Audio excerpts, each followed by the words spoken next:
sunnati wa ijtinabil bid'ah.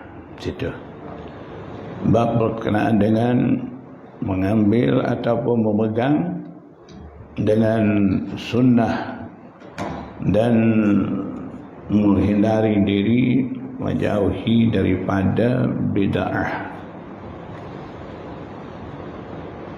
Haddatsana Ali bin Hujr qala akhbarana Baqiyah bin al-Walid an Bahir bin Sa'id an Khalid bin Ma'dana an Abdurrahman bin Amr as-Sulami an al-Irbad bin Sariyah.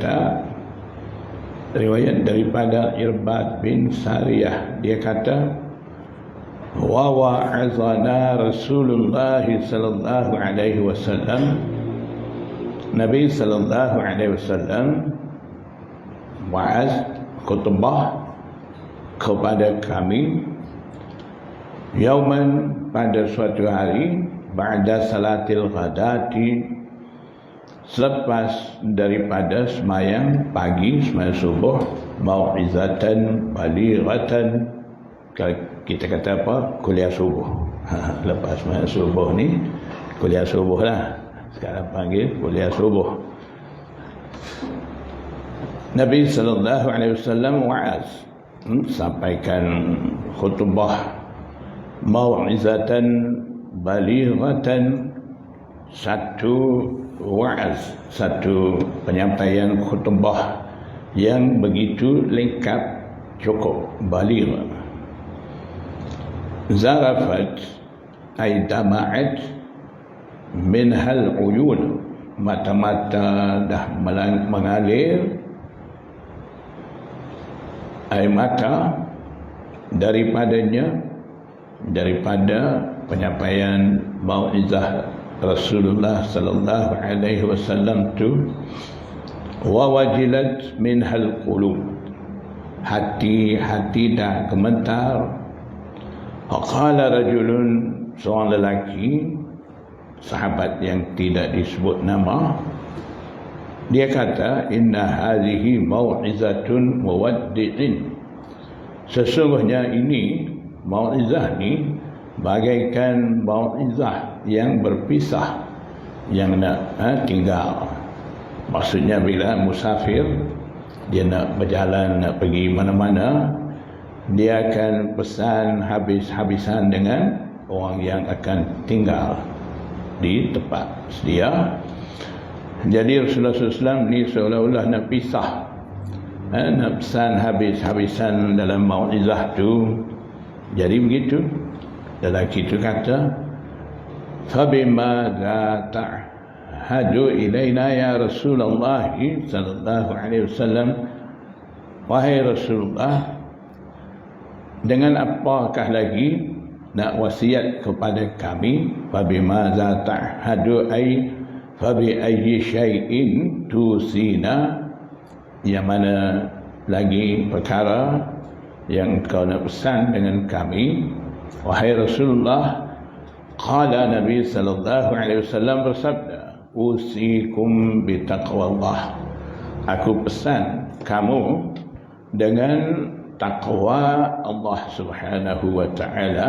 Taqwa sebut satu kalimah saja, makna dia begitu luas, lengkap. Maksud taqwa ni menuruti perintah Allah dan meninggal larangan Allah. Habis, lengkap semua.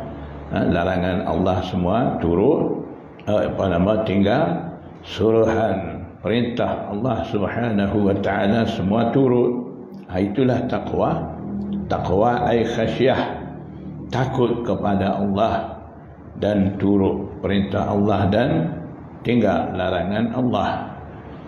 Jadi Nabi SAW pesan, suruh pegang teguh dengan taqwa, maknanya suruh turut perintah Allah dan tinggal larangan Allah. Was-sam'i wa ta'ati, dan juga Nabi pesan dengar dan taat. Dengar taat. taat siapa? Taat kepada pemimpin. Wa in abdun habasyiyun, pemimpin itu perintah kepada kamu turut dengar, taat, walaupun pemimpin itu abdun habasyiyun, hamba Habsyi. Maksudnya walaupun tengok keadaan zahir pemimpin itu lekeh, nampak hamba Habsyi, ada dalam riwayat lain, kalaulah dia tu kepala dia sebesar biji kismis sekalipun, kamu turut dengar.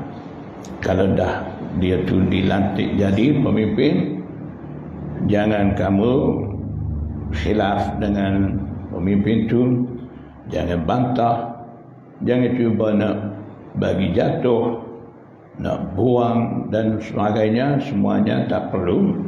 Kalau dah lantik, dia dah jadi pemimpin kamu, turut saja perintah dia tu, asalkan dia tidak suruh kita ni buat maksiat.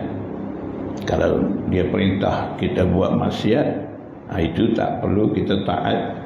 Boleh nasihat dia, itu bukan kita nak cokeh dia bagi jatuh selalu sebab dia suruh kita buat maksiat lah, pemimpin zalim lah, kafir lah, fasik lah, kita boh habis nama semua, nak bagi jatuh. Lepas tu kata tak ikut perintah cara yang dikehendaki Allah. Kita ada banyak ayat kan, kita alim juga nak bagi jatuh dia.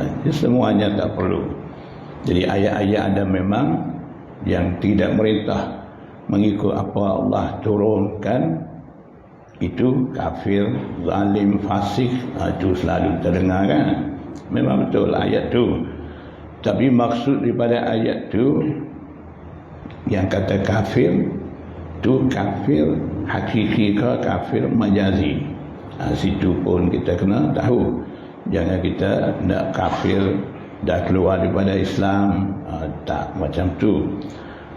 Abdullah bin Abbas sendiri ada dalam tafsir yang kata orang tak merintah mengikut apa Allah turunkan. Kata kafir tu, Abdullah bin Abbas tafsir, kufrun duna kufrin. Kafir di situ maksudnya kufrun duna kufrin. Kufur majazi, bukan kufur hakiki. Majaz maksudnya kufur amali. Amalan pemimpin tu sama dengan pemimpin kafir. Pemimpin kafir tidak merintah ikut kehendak Allah, dia pun sama. Cuma bezanya pemimpin kafir dia ingkar hukum Allah.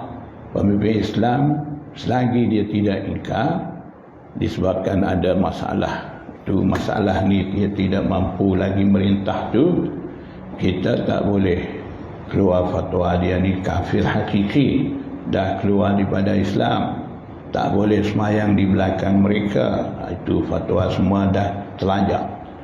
Fatwa nak mirip dengan fatwa Khawarij, bukan fatwa Ahlus Sunnah wal Jamaah. Khawarij dia cepat fatwa kafir, kharij anil Islam, keluar daripada Islam. Sebab di sisi Khawarij ni, orang buat dosa besar kharij anil Islam. Jadi dia kira tak merintah cara Islam ni, kira kafir, kharij anil Islam, dah keluar daripada Islam. Itu salah. Ahlus Sunnah wal Jamaah tidak hukum kafir keluar Islam, tak.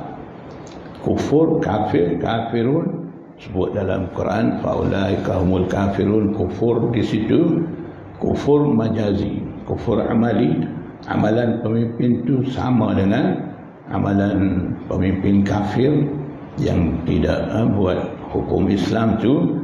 Lagipun berkenaan dengan asbabun nuzul ayat-ayat tu banyak ke arah Yahud dan Nasara. Mereka ni tak merintah mengikut hukum Allah, dalam keadaan mereka ubah hukum Allah yang ada dalam asal Taurat tu, mereka padam tulis hak mereka. Jadi kalau pemimpin sekarang mana ada ubah macam tu? Adakah ayat Quran semua dah tukar habis? Tak ada pun. Cuma dia tak boleh lagi nak buat. Jadi itu kita kena faham, jangan mudah kita nak kafirkan orang dengan sebab mana-mana amalan yang kita nampak zahir tu amalan dia pergi ke arah kekufuran.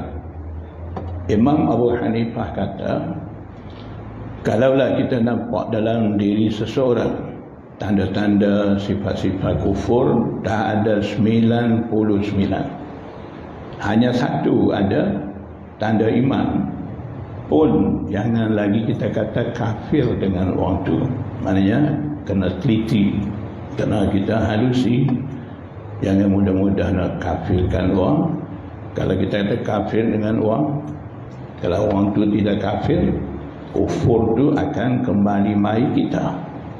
Maksudnya kita lah akan buat mana-mana amalan yang mirip dengan orang kafir, orang pula hukum kita pula akan kembali mai kita. Kena jaga.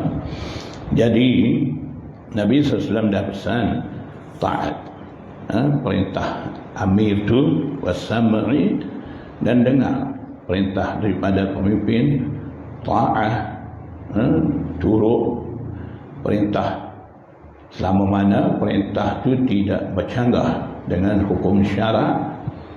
Walaupun yang perintah tu kita nampak dia tu lekeh, macam orang tak layak sangat dengan pimpinan tu, walaupun begitu kita turut. Jangan cari jalan nak bagi jatuh dia, nak bagi naik orang lain kata lebih baik daripada dia. Mungkin yang datang kemudian lebih teruk pada dia, zahir tu comel, dalaman dia, pemerintahan dia mungkin lebih teruk daripada hak sedia ada. Sebab tu ada zaman sahabat lagi, ada satu kumpulan mai jumpa Abdullah bin Mas'ud, kata pemimpin tempat kami ni zalim, kami tak suka nak minta tukar dengan orang lain. Jadi Abdullah bin Mas'ud kata, isbiru, kamu sabar dengan pemerintah yang ada sekarang ni. Kemudian Abdullah bin Mas'ud baca hadis, maksudnya masa akan datang ni akan lebih teruk daripada masa sekarang ni. Maksudnya kalau tukar pemimpin lain, takut-takut yang datang kemudian tu lebih teruk daripada hak sedia ada. Sama dengan hak ada ni. Zaman siapa tu? Zaman sahabat, zaman tabi'i, zaman khairul qurun. Sahabat dah bimbang, takut berlaku yang lebih teruk. Kalau zaman kita confirm, datang kemudian ni, biasalah kita boleh lihat, lebih teruk pada hak sedia ada. Ada hak yang sedia ada tak berani nak langgar perintah hukum syarak, yang datang kemudian pula nampak zahir tu comel, dia pula berani langgar hukum syarak dalam pemerintahan dia. Tapi kita tak nampak sebab kita anggap yang kita angkat yang kemudian ni lebih baik. Jadi apa pun dia buat kita tak apa, betul. Yang lepas ni betul pun salah, yang wujud kemudian salah pun betul. Itu kita sendiri dah hanyut. Itu semua pandai, kena pandai beza. Jadi dalam kitab Umdatul Qari Syarah Bukhari, hadis ni ada. Dalam tu Imam Badruddin Aini dia bawa beberapa contoh pemerintahan dari masa ke semasa, masa wujud kemudian ni lebih ke arah teruk. Jadi dia bagi contoh dalam tu zaman Sayyidina Umar. Sayyidina Umar dengan orang yang melakukan kesalahan dah tegur, dia tak betul, tak baiki. Orang macam tu Sayyidina Umar panggil di khalayak orang ramai, di hadapan orang ramai-ramai. Sayyidina Umar buang serban dia, letak. Maknanya ini mungkin satu cara malukan dia supaya dia insaf, ubah diri dia.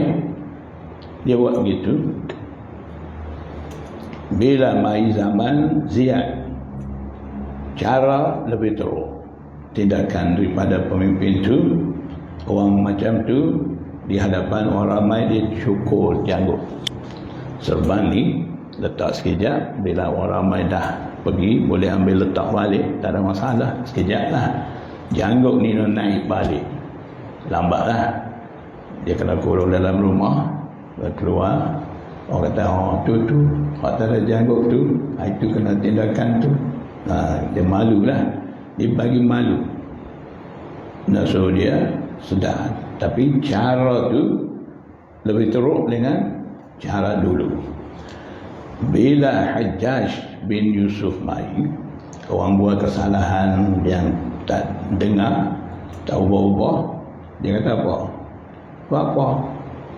Buang serban dia, cukur janggut dia, tak kesan pun. Bapa tak ada kerja lain lah. Hajjaj ke bunuh, pancung. Maknanya keadaan akan datang ni lebih teruk daripada keadaan sedia ada. Jadi contoh-contoh gitu. Jadi cuba kita tengok Abdullah apa nama,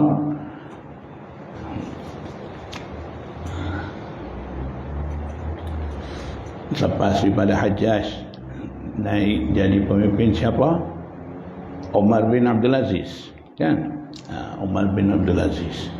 Tengok, dia tu jaga, walaupun dia hidup di bawah pemerintahan Hajjaj, dia tidak buat parti, tidak berontak, tidak bangkang dengan Hajjaj.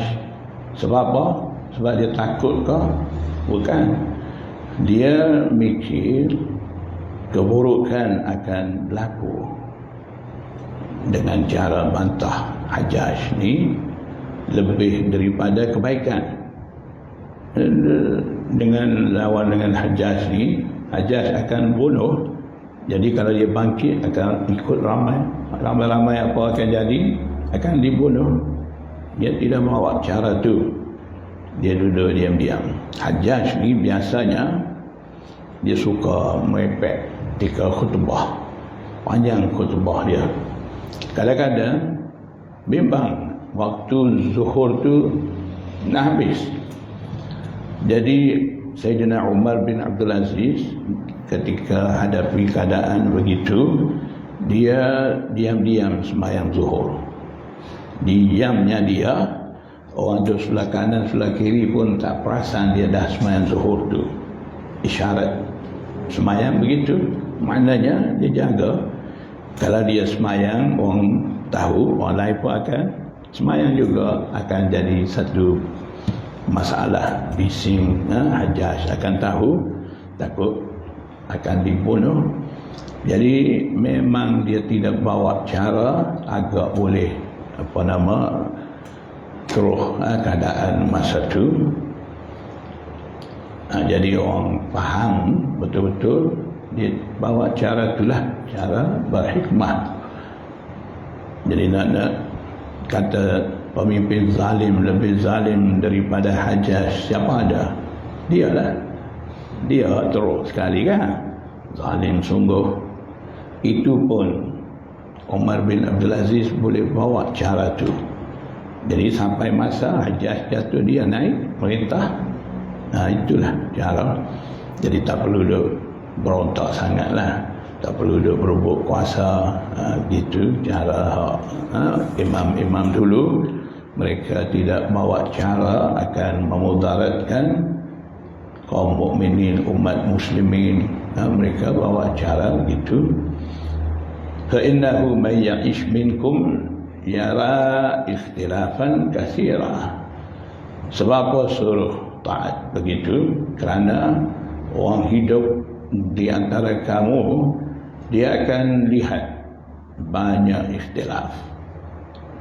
Jadi dalam keadaan akan ada ikhtilaf banyak, kalaulah dah ada pemimpin taat, jangan bawa khilaf banyak dengan pemimpin itu. Wa iyyakum wa muhdatsatil umur, hindarilah kamu daripada mengadakan perkara-perkara baru. Fa innaha dhalalatun, muhdatsat tu kira dhalalah. Muhdas perkara baru daripada ihdas. Ihdas ada dua, ihdas maqbul dan ihdas mardud. Perkara baru direka, tidak ada di zaman Rasulullah, Nabi tak buat, kita lah reka buat amalan tu. Tapi ihdas tu ihdas maqbul, diterima walaupun perkara tu baru. Ihdas mardud ni perkara yang ditolak, tak diterima, lain maqbul. Jadi macam mana kita nak beza ihdas maqbul dengan ihdas mardud? Itu Nabi sallallahu alaihi wasallam dah bersabda satu hadis, man sanna sunnatan hasanatan. Ada hadis kan banyak, maksudnya barang siapa mengajarkan cara baru, sunnah hasanah maksudnya tariqah mahmudah, satu cara yang dipuji di sisi Allah, maksudnya tidak bercanggah dengan hukum syarak. Memang Nabi tak buat, sahabat pun tak buat, cara amalan tu kita buat, tapi cara tu hasanah, baik. Orang tu amal, dia dapat pahala, ramai ikut amal dengan amalan baru tu. Orang mula-mula buat tu, mereka cipta amalan baru tu, dia pula dapat pahala semua orang ikut tu.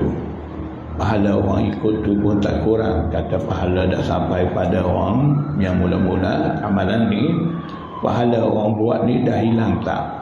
Semua dapat pahala. Kalau man sana sunnatan sayyi'atan, orang tu reka cara baru yang sayyi'ah. Sayyi'ah ni bercanggah dengan hukum syarak, dia sendiri pun dapat dosa, orang ikut ramai mana semua dosa pun orang tu dapat. Jadi daripada situ ulama ambil maksud ihdas maqbul dan ihdas mardud. Mereka cipta amalan baru yang diterima di sisi Allah disebabkan tidak bercanggah dengan adillah arba'ah, tak bercanggah dengan Quran, tak bercanggah dengan hadis, ijma' qiyas, tidak bercanggah. Walaupun Nabi tak buat, itu tidak akan dikatakan dalalah. Boleh nak kata bid'ah, tapi itulah ulama kata bid'ah hasanah. Mana sanna sunnatan hasanah tu bid'ah hasanah. Bid'ah hasanah ni kalau kira begitu dapat apa? Pahala ke dosa? Pahala. Sanna sunnatan hasanah tu pahala.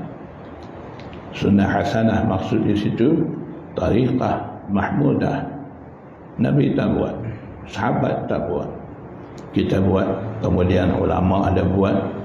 Itu panggil sunnah hasanah. Baru panggil bid'ah hasanah. Sunnah sayyi'ah tu bid'ah dhalalah. Jadi dalam hadis Nabi sallallahu alaihi wasallam sebut apa? Kullu muhdatsatin bid'ah, wa kullu bid'atin dhalalah, wa kullu dhalalatin finnar. Semua orang hafal hadis ni, budak pun ingat. 2-3 hadis. Satu lagi, man haddatsa fi amrina hadza ma laysa minhu fa huwa raddun. Hafal juga. 2-3 buah hadis nak bid'ah ke orang ni siap hafal. Kita pun lupa kadang-kadang. Berapa tu ingat sebab nak bid'ah ke orang. Baik, kita tengok setakat mana pahaman mereka ni betul ke tidak dalam muhdasat ni. Jadi hadis tu kata apa? Kullu muhdasatin bid'ah. Muhdasah maksud di situ muhdasah sayyi'ah tu. Itulah baru panggil bid'ah, dalalah. Jadi muhdasah di situ Imam Nawawi kata muhdasat batilah, perkara baru batil bercanggah dengan hukum syarak. Jadi mereka bawa hadis kullu muhdasatin bid'ah, setiap perkara baru, tambah lagi syarahan daripada diri mereka, muhdasat baru hak Nabi tak buat, dia tambah. Maksud di situ tidak begitu, Nabi tak buat, kita buat bid'ah. Itu ta'rif mereka lah. Bid'ah di sisi ulama lain, bukan Nabi tak buat kita buat bid'ah. Jadi bid'ah ni Nabi larang kita buat, ataupun Nabi tak buat kita buat bercanggah dengan hukum syarak, barulah kira bid'ah dalalah, sesat, masuk neraka tu bid'ah tu. Baik, kita rujuk tengok dalam Quran apa kata di situ, wa ma atakumur rasulu fakhudhuh, kan, yang mana Nabi kamu datangkan kepada kamu, bawa datang kepada kamu ikut, pegang. Wa ma nahakum anhu fantahu, Nabi larang tu kamu hindari. Apa Allah firman di situ? Wa ma nahakum, bukan kata wa ma lam yaf'al nabiyyukum fantahu, tidak macam tu. Yang mana Nabi kamu tak buat, hindarilah, tak macam tu.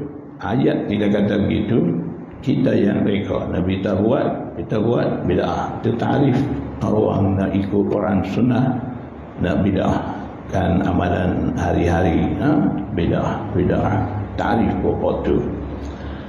Cuba kita tengok nahakum, larangan daripada Rasulullah, semua jadi haram bid'ahkah? Ada Nabi larang jadi makruh, larang juga. Kata jangan menghadap kiblat ketika kecil. Kalau kita menghadap jadi apa? Itu larangan. La tastaqbilul qiblah, larang, fi'il nahi. Biasanya hukum haram lah. Tapi kalau kita menghadap kecil arah kiblat ataupun mau belakangi, apa hukum? Imam Syafi'i kata kalau dalam bangunan tertutup, ikutlah menghadap arah manapun, tak ada masalah. Di sahara, tempat terbuka tu, situ larang. Jadi Imam Syafi'i pun tak pandai juga, syarah kau tu pula larang dah, haram lah. Bapa tak pula, boleh kau tu, boleh kau ni, bangunan tutup lah, sahara lah, mai mana pula, ada dalil ke? Mai kau tu pula. Dia nak macam mana pun Nabi tak buat, bid'ah nak situ. Ni bukan Nabi tak buat, Nabi larang. Nabi larang. Ada haram, ada makruh. Makruh pun ada pula makruh tahrimi. Ada lagi makruh tanzihi. Apa tanzihi? Tanzihi ni syu'batun minal jawaz, satu cabang daripada harus. Nabi larang dah, kita nak buat, harus boleh buat. Sebab apa? Nabi larang, lepas tu Nabi juga ada buat. Bila macam tu, hukum akan jadi makruh tanzihi. Jadi nak kata Nabi tak buat, kita buat semua bid'ah, betul ke? Jadi Imam Nawawi dah bagi penjelasan tentang hadis kullu muhdatsatin bid'atu kul. Mereka kata apa? Kul. Nabi kata kul, kena faham. Kita ni tak faham kul tu. Kata semua perkara baru. Perkara baru, tarif bagi mereka ni Nabi tak buat. Itu perkara baru. Bagi kita muhdas perkara baru ni, muhdas batil, hak bercanggah dengan adillah arba'ah, baru kira bid'ah. Bagi mereka asalkan perkara itu baru, amalan baru, Nabi tak buat. Itu muhdas akan jadi dalalah. Itu fahaman mereka begitu. Baik fahaman mereka ke fahaman kita ke tak tepi semua. Kita tengok alim ulama dulu faham macam mana hadis tu. Imam Nawawi dalam syarah Sahih Muslim ada buat kupasan masalah kul tu. Imam Nawawi kata kul umum dalam hadis tu dikhususkan dengan hadis man sanna sunnatan hasanah tu. Jadi hadis man sanna sunnatan hasanah tu mengkhususkan umum yang ada dalam hadis kullu muhdatsatin bid'ah tu. Jadi apa dah jadi makna khusus kalimah kul tu? Kullu muhdatsatin, maksudnya muhdas batilah. Itu baru jadi dalalah. Jadi makna umum tak ambil di situ, makna khusus. Khusus macam mana? Muhdas tu ambil makna khusus, muhdas batil, barulah jadi dalalah. Itu Imam Nawawi faham. Kita faham lebih hebat daripada Imam Nawawi. Semua Nabi tak buat ni bid'ah belaka, dalalah. Di situ. Jadi tak peduli Imam Nawawi kata apa, Imam Syafi'i kira macam mana, tak peduli belaka. Imam Syafi'i kira macam mana? Bid'ah ada dua, hasanah, sayyi'ah. Mereka kata apa? Sayyi'ah ada, hasanah tak ada. Bid'ah hasanah mereka tak terima. Mereka kata apa? Bid'ah hasanah tak ada. Mungkin hasinah ada. Bid'ah hasinah pula. Hasanah tak ada. Dalalah belaka. Begitu. Lepas tu Imam Syafi'i tak betul lah. Imam Syafi'i kata bid'ah ada dua, hasanah, sayyi'ah. Man wafaqa 'ala syar'i fahuwa bid'atun hasanah. Itu kata Imam Syafi'i. Amalan menepati dengan hukum syarak baru, Nabi tak buat, sebelum kita wujud kita buat, itu bid'ah hasanah. Kalau kita buat kalau baru khalafa 'ani syara', bercanggah dengan hukum syarak, itu Imam Syafi'i kata bid'ah sayyi'ah. Imam Syafi'i boleh terima hasanah, perempuan ni tak boleh terima, kena tukar hasinah jugalah baru boleh terima. Tengok beza fahaman alim ulama dulu. Baru dua orang kita ambil hot top dalam mazhab Syafi'i. Imam Syafi'i sendiri, Imam Nawawi, imam lain pun dalam mazhab lain pun sama. Lepas tu mereka bawa apa? Man haddatsa fi amrina hadha ma laisa minhu fahuwa raddun. Raddun ay ghairu maqbul. Sesiapa mereka cipta dalam urusan agama kami, ma laisa minhu, urusan itu bukan daripada urusan agama, fahuwa raddun, amalan itu ditolak. Raddun ay mardudun, ditolak. Baik, Popo ni mungkin pernah dengar, suka ambil makna mafhum mukhalafah hadis. Ada petikai juga sangat, mereka kata bukan hadis ini palsu. Mana ikhtilafu ummati rahmatun tu. Mereka kata apa? Ini bukan hadis, ini hadis palsu. Sebab kalau kita ambil mafhum mukhalafah, ikhtilafu ummati rahmatun, mafhum mukhalafah dia ittifaqu ummati azabun. Kalau kata ikhtilaf umat itu rahmat, ittifaq umat itu jadi azab pula. Kalau ambil mafhum di sebalik hadis tu, banyak masalah. Ni tidak hadis Rasulullah. Dia bawa begitu. Apa punca dia bawa ni? Mafhum mukhalafah tu. Kalaulah di situ boleh ambil mafhum mukhalafah, man haddatsa fi amrina pun mereka kena ambil mafhum mukhalafah jugalah. Cuba buat mafhum mukhalafah. man haddatsa fi amrina hadza ma laysa minhu. Mukhalafah dia apa? Ma huwa minhu fa huwa raddun. Mukhalafah dia maqbulun. Jadi kita cuba buat ayat, man haddatsa fi amrina hadza ma huwa minhu fa huwa maqbulun. Itu mafhum mukhalafah. Baru sudah. Apa maksud dia? Orang buat perkara baru dalam urusan agama kami, perkara itu ma huwa minhu, daripada urusan agama juga, bukan urusan dunia. Urusan agama juga, cuma cara itu baru, fa huwa maqbul. Kenapa tak ambil mafhum mukhalafah situ? Itulah masalah. Maknanya apa saja kita buat amalan baru, tapi mesti sangkut dengan mana-mana satu daripada adillah arba'ah itu, kira bid'ah hasanah. Hasanah mahmudah, ada pahala. Macam mana jadi dalalah, sesat nak masuk neraka. Itulah dibagi tingkat sikit otak pemikiran tu, jadi rendah sangat.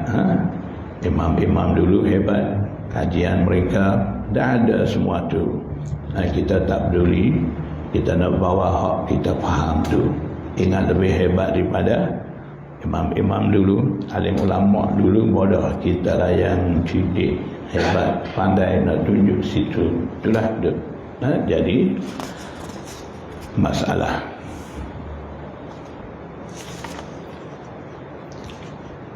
Wa muhdatsatil umur fa innaha dhalalatun faman adraka dzalika minkum.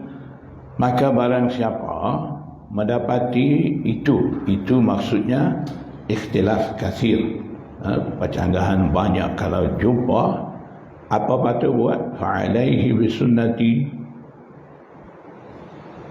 lazim ke atas dia tu memegang dengan sunnahku, sunnatul khulafa'ir rasyidin, dengan sunnah perjalanan khulafa' rasyidin al-mahdiyin. Mereka dapat petunjuk. Adlu 'alaiha bin nawajiz, gigitlah ke atas sunnah Rasulullah dan sunnah khulafa' rasyidin tu dengan gigi geraham. Maksudnya nak suruh pegang kemas dengan sunnah Rasulullah dan sunnah empat orang sahabat khulafa' rasyidin, Abu Bakar As-Siddiq, Sayyidina Umar, Sayyidina Uthman, Sayyidina Ali, setengah masuk Sayyidina Umar bin Abdul Aziz dalam rasyidin tu. Jadi ikut cara-cara mereka akan selamat. Imam Bukhari buat kitab Bukhari itu, ada ikut ke? Alaikum bisunnati wa sunnati khulafa'ir rasyidin, takut tak ikut? Cuba tengok Imam Bukhari, dia nak tulis satu hadis, dia buat apa? Mandi, wudu, sembahyang istikharah, baru dia tulis satu hadis. Lepas tu relax, bukan kata ambil letak, apa panggil, copy paste, sana sini. Dah 3 hari dah siap Bukhari, sebulan dah siap Bukhari. Dah berapa lama Bukhari siap? 16 tahun baru siap. Kita baca tak sampai 16 jam khatam Bukhari dah terima ijazah. Cepat kita pada Imam Bukhari. Yang tulis tu kalah, kita lagi cepat. Itu cara Imam Bukhari. Cuba kita bayang, adakah sahabat bila dia nak terima hadis daripada Rasulullah, nak menulis, ada Abdullah bin Umar tulis, Abdullah bin Amr bin Al-As tulis hadis-hadis dekat tu, adakah mereka nak menulis hadis tu bagi tahu Rasulullah, ya Rasulullah, bolehkah bagi masa sikit dulu, kami balik mandi dulu, lepas tu sembahyang istikharah, kami mai duduk, Rasulullah SAW bersabda tak apa, kami tulis. Adakah cara menulis hadis daripada sahabat dengan Rasulullah begitu? Ada? Tak ada. Imam Bukhari reka cara baru, bid'ah. Jadi Imam Bukhari sambil-sambil menulis Bukhari itu buat bid'ah, dalalah. hasanah tak ada kan, dalalah, masuk neraka. Kesian Imam Bukhari. Jadi bukan begitu. Imam Bukhari buat tu, dia ada asas, memang sangkut daripada salah satu adillah arba'ah tu. Disangkut mana? Hotok sekali ayat Quran, wasta'inu bis sabri was salat. Mintalah kamu bantuan pertolongan daripada Allah melalui sabar dan semayang. Dia buat apa? Dia semayang lah, semayang istikharah, minta di sisi Allah, baru dia tulis di situ. Cuma cara dia buat tu tak wujud zaman Nabi, zaman sahabat, beza. Itu katalah bid'ah. Bid'ah duduk mana? Hasanah. Kalau tak terima hasanah, Imam Bukhari pun dalalah juga, akan jadi begitu. Jadi kena mikir semua. Jangan suka-suka nak fatwa bid'ah, dalalah, masuk neraka. Tidak semua begitu. Jadi macam kita duk belajar sekarang, baca hadis dengan kitab Sunan Tirmizi. Ada zaman Rasulullah, Sunan Tirmizi dah ada. Nabi ajar sahabat dengan kitab Bukhari, Sunan Tirmizi ada. Tak ada pun. Cara kita duk belajar sekarang pun salah. Kalau nak kata Nabi tak buat, kita buat bid'ah, ni pun bid'ah juga. Kalau kata hasanah tak ada, ni pun dalalah juga. Tunggulah lepas baca Sunan Tirmizi masuk neraka pula. Sebab Nabi tak buat. Baik, Nabi tak buat, imam-imam buat.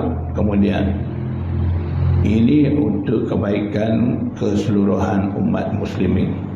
Cuma cara beza, dan punca yang wujudkan kitab-kitab ni walaupun cara baru, dia tidak bercanggah dengan hukum syarak. Tak boleh nak kata ni bid'ah, dalalah. Lagi pun kita belajar zaman Rasulullah pun ada, pelajar juga dengan Rasulullah. Ashabus Suffah itu belajar dalam Masjid Nabawi, pelajar Madinah. Ini cara mengajar, cara menerima ilmu sama supaya kita pun mengajar, menerima ilmu dengan cara belajar sama. Jadi asas tu sama, cuma bentuk tu beza. Itu asalkan ada sangkut dengan mana-mana asas dalam syarak tu, kira tidak dalalah.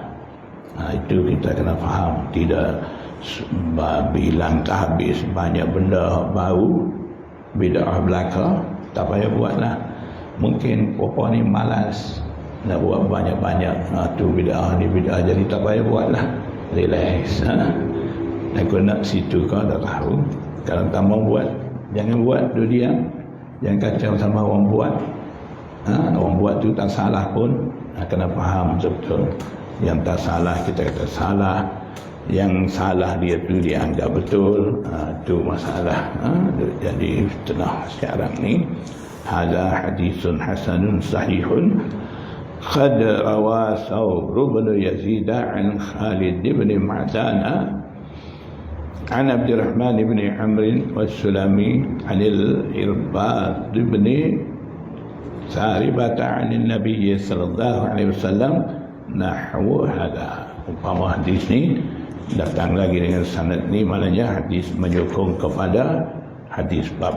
Ini cara Imam Tirmizi gitu, dia akan bawa hadis menyokong kepada hadis bab supaya hadis bab tu naik darajat dan lebih kuat. Baik, setakat ni dululah, suara tak ada. Tiba-tiba ni dekat maghrib ni baru serak suara. Wallahu a'lam.